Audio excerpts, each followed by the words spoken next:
Assalamualaikum warahmatullahi wabarakatuh. Halo semuanya, perkenalkan nama saya Seti Wulandari dengan NPM 204240151. Di sini saya akan menjelaskan sedikit tentang konsep dasar bimbingan konseling.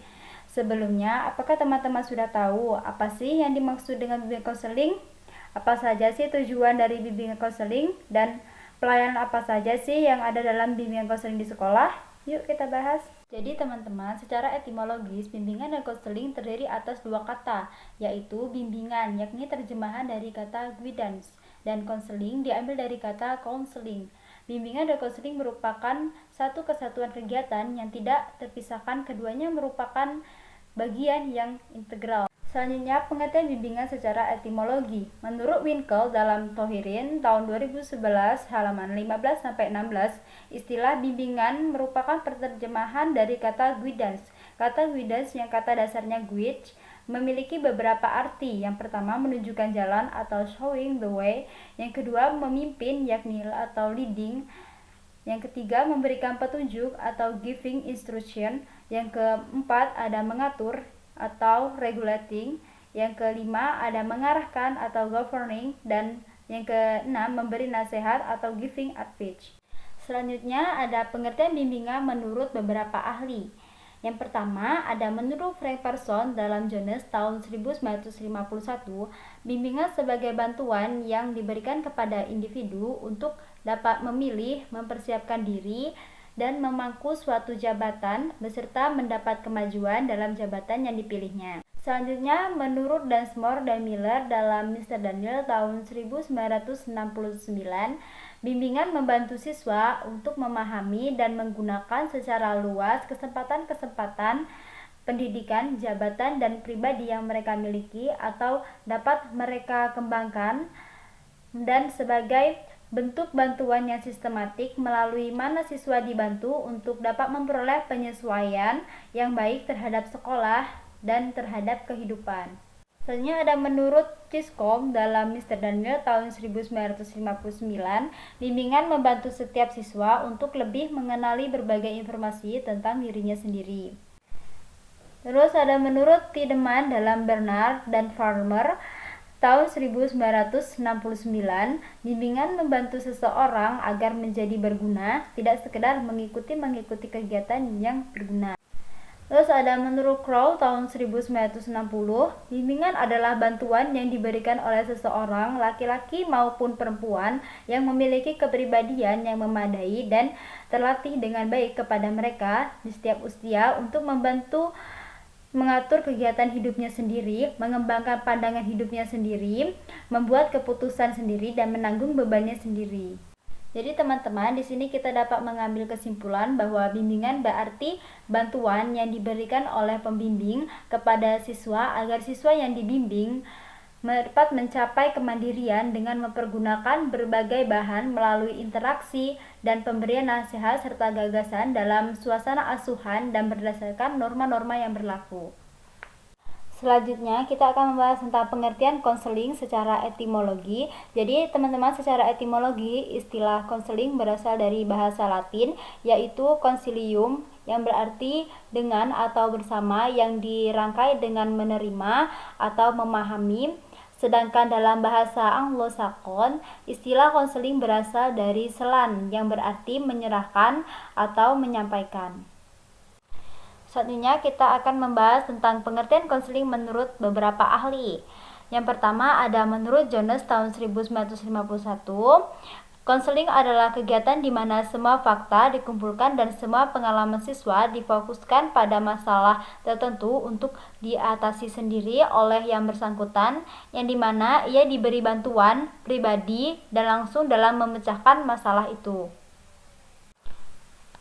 Terus selanjutnya ada menurut Division of Counseling Psikologi, konseling merupakan suatu proses untuk membantu siswa mengatasi hambatan-hambatan perkembangan dirinya dan untuk mencapai perkembangan optimal kemampuan pribadi yang dimilikinya, yang dimana proses tersebut dapat terjadi setiap waktu.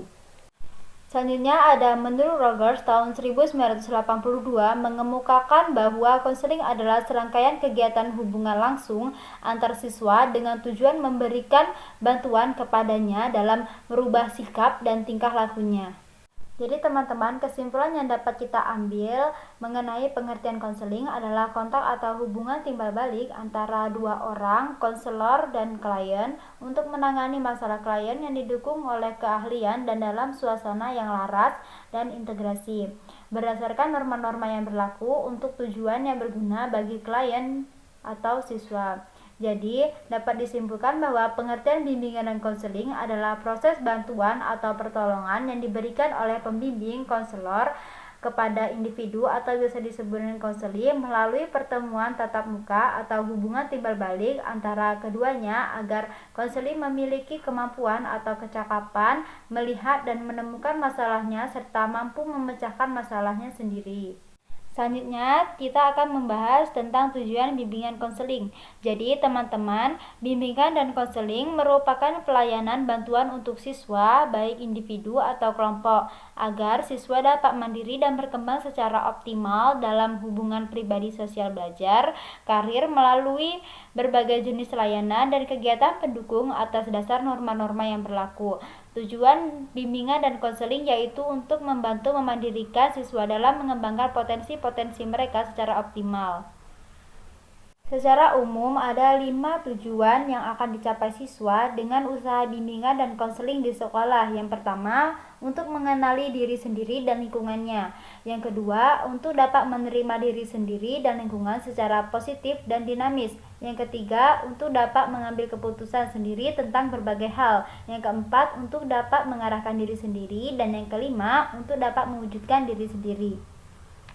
Secara khusus, bimbingan dan konseling bertujuan untuk membantu konseli dapat mencapai tugas-tugas perkembangannya yang meliputi aspek pribadi, sosial, belajar, akademik, dan karir. Yang pertama, tujuan bimbingan dan konseling yang terkait dengan aspek pribadi sosial konseli adalah memiliki komitmen yang kuat dalam mengamalkan nilai-nilai keimanan dan ketakwaan kepada Tuhan Yang Maha Esa, baik dalam kehidupan pribadi, keluarga, pergaulan, dan teman sebaya, sekolah atau madrasah, tempat kerja, maupun masyarakat pada umumnya.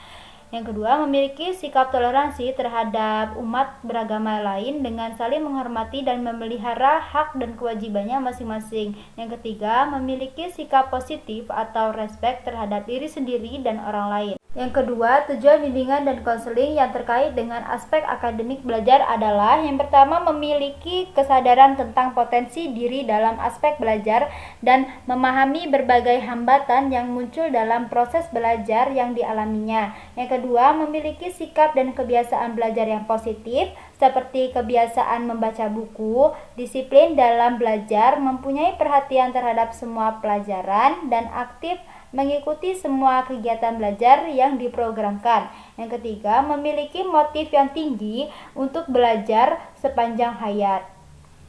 Yang ketiga, ada tujuan bimbingan dan konseling yang terkait dengan aspek karir adalah yang pertama, memiliki pemahaman diri atau kemampuan minat dan kepribadian yang terkait dengan pekerjaan.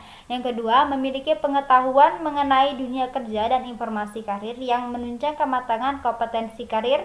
Yang ketiga, memiliki sikap positif terhadap dunia kerja. Selanjutnya ada arah pelayanan bimbingan konseling. Yang pertama ada pelayanan dasar, yang kedua ada pelayanan pengembangan, yang ketiga ada pelayanan terapeutik, yang keempat ada pelayanan arah peminatan atau lintas minat atau pedalaman minat studi siswa, yang kelima adalah pelayanan diperluas. Jadi teman-teman bisa dapat kita simpulkan bahwa bimbingan konseling adalah proses bantuan atau pertolongan yang diberikan oleh pembimbing atau biasa disebut dengan konselor kepada individu atau konseli melalui pertemuan tatap muka atau hubungan timbal balik antara keduanya agar konseli memiliki kemampuan atau kecakapan melihat dan menemukan masalahnya serta mampu memecahkan masalahnya sendiri. Selanjutnya, yang terakhir terdapat 2 pertanyaan, yang dimana pertanyaan pertama, seberapa penting bimbingan konseling di sekolah, dan yang kedua, strategi guru untuk menghadapi anak yang berkebutuhan khusus. Baik, saya jawab untuk pertanyaan pertama. Menurut saya bimbingan konseling sangat penting karena dengan adanya bimbingan konseling di sekolah, siswa dapat mudah dalam memecahkan masalah dan bimbingan konseling sangat berperan langsung dalam membantu perkembangan siswa baik dari sisi akademik maupun pribadi. Jadi, Bimbingan konseling bukan hanya ruang curhat siswa, tetapi pusat layanan penting yang membantu mereka berkembang dengan seimbang. Dan untuk jawaban yang kedua, strategi guru untuk menghadapi anak yang berkebutuhan khusus, menurut saya strategi yang dapat guru lakukan yakni yang pertama, memahami karakteristik siswa dengan cara mengenali jenis kebutuhan khusus siswa tersebut, misalnya tunarungu atau tunanetra. Yang kedua, memberikan dukungan emosional seperti memberikan pujian atas pencapaian sekecil apapun agar anak termotivasi. Mungkin itu saja yang dapat saya sampaikan tentang konsep dasar bimbingan konseling. Lebih dan kurangnya saya mohon maaf. Semoga bermanfaat. Saya akhiri. Wassalamualaikum warahmatullahi wabarakatuh.